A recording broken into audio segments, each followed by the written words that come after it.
नमस्ते everyone. SSC के calendar के हिसाब से सीजीएल का टीयर 1 कंडक्ट कराया जाएगा मई या जून के महीने में। यानी अभी से आपके पास 5 महीने का समय है अपनी प्रिपरेशन के लिए। टीयर 1 के बाद आपको कम से कम 3-4 महीने और मिलते हैं टीयर 2 के लिए। और टीयर 1 कंप्लीटली क्वालिफाइंग नेचर का होता है। तो अभी आपके पास क्योंकि समय कम बच गया है तो आपको केवल क्वालिफाई करने के ऊपर फोकस करना है। आपका बेस बन जाएगा, आपकी एक ग्राउंड लेवल प्रिपरेशन हो जाएगी। तो कोर्स तो बिल्कुल सेम रहने वाला है। तो आप टीयर 1 के बाद अपनी प्रिपरेशन को और मजबूत करेंगे ताकि टीयर 2 में आप अच्छे नंबर स्कोर कर पाएं और अपनी पसंद की सर्विस को ले पाएं। अब हमको बचे हुए 5 महीनों में कैसे प्रिपरेशन करनी है। जनवरी के बचे हुए 2 हफ्तों में आपको इस एग्जाम को समझना है। हम सबसे पहले सीजीएल के सिलेबस को समझेंगे। इसको समझने के लिए मैं ओसवाल बुक्स की ये 29 प्रीवियस ईयर पेपर्स की बुक इस्तेमाल करने वाली हूँ।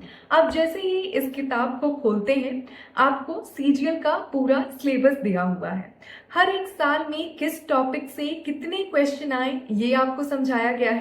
तो इसकी मदद से हम समझते हैं कि वेंडर चेंज की वजह से, जिसकी आपने बहुत सारे न्यूज़ देखे होंगे, 2025 के अंदर में आखिर अंतर क्या आया।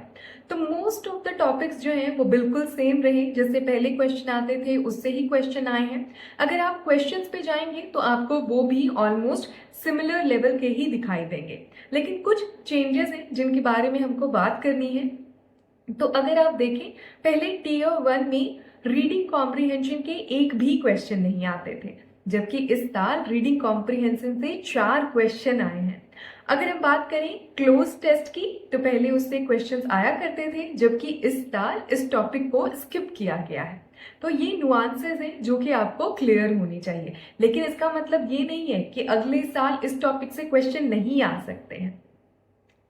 अब आते हैं हम मैथमेटिक्स के ऊपर। इसमें आप देखेंगे कि मिक्सचर से, एलिगेशन से पहले क्वेश्चंस नहीं आते थे, जबकि इस साल इसमें क्वेश्चंस आए हुए हैं। साथ ही सिंपल और कंपाउंड इंटरेस्ट के नंबर ऑफ क्वेश्चंस बढ़ाए गए हैं, जो कि दोनों ही थोड़े डिफिकल्ट टॉपिक्स हैं। जबकि अगर हम बात करें ट्रायंगल्स की, तो इससे एक भी क्वेश्चन नहीं आया है, जिससे पहले कुछ क्वेश्चंस आते थे। तो ये 3-4 टॉपिक के अंदर में ही चेंजेस हैं। अगर हम लॉजिकल रीजनिंग की बात करें तो यहाँ पे ब्लड रिलेशन से क्वेश्चन आए हुए हैं, जो कि पहले इतना पॉपुलर टॉपिक नहीं हुआ करता था सीजीएल के अंदर में। और जनरल नॉलेज में आपके करंट अफेयर से 4 क्वेश्चन आए हुए हैं, जो कि बहुत ही एक्सपेक्टेड है, क्योंकि सारा ही exam, government exam current affairs के ऊपर में शिफ्ट होता चला जा रहा है। तो आपको डेफिनेटली करंट अफेयर के साथ तो इन टच रहना ही है। आपका एक बार सिलेबस दिख गया, फिर आपको एक प्रीवियस ईयर का पेपर देना है, क्योंकि 2025 की हम बात कर रहे हैं। वेंडर चेंज की वजह से काफी एग्जाम में चेंज आया, तो हम 2025 का ही पेपर देंगे ताकि हमारी सारी गलतफहमी दूर हो सके। आप ओसवाल बुक की इस बुक से ही प्रीवियस ईयर का पेपर दे सकते हैं। अगर आप ऑनलाइन फॉर्मेट में देना चाहें तो आप सर्च कर सकते हैं। मेरे हिसाब से अभी किसी भी ऑनलाइन वेबसाइट पे आपको प्रीवियस ईयर 2025 का अनफॉर्चुनेटली पेपर नहीं अवेलेबल है मॉक फॉर्मेट पे। तो आपने यहाँ से पहले क्वेश्चंस को अटेम्प्ट किया, 1 घंटे का टाइमर लगा के अच्छे से पेपर देना है, जैसे आप बिल्कुल एग्जाम हॉल में दे रहे हैं। उसके बाद आपको एनालाइज करना है हर एक क्वेश्चन को, और हम जाएंगे अपना सिलेबस खोलेंगे और उन टॉपिक्स को आइडेंटिफाई करेंगे जिनके क्वेश्चंस को हम नहीं कर पाए हैं।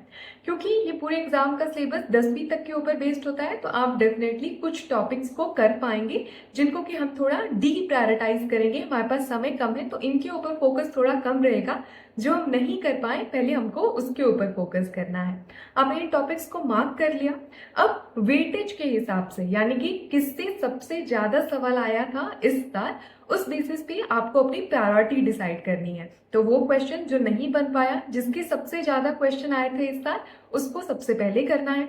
फिर जो क्वेश्चन नहीं बन पाया लेकिन उसके ज्यादा क्वेश्चंस आए थे, आपको उस ऑर्डर में इन टॉपिक्स को कवर करना है। अगर आपके पास कोई रिसोर्स है तो आप वहां से फॉलो कर सकते हैं, नहीं तो आप ऑनलाइन यूट्यूब पे भी सारे प्लेलिस्ट वगैरह देख के अपनी प्रिपरेशन कर सकते हैं।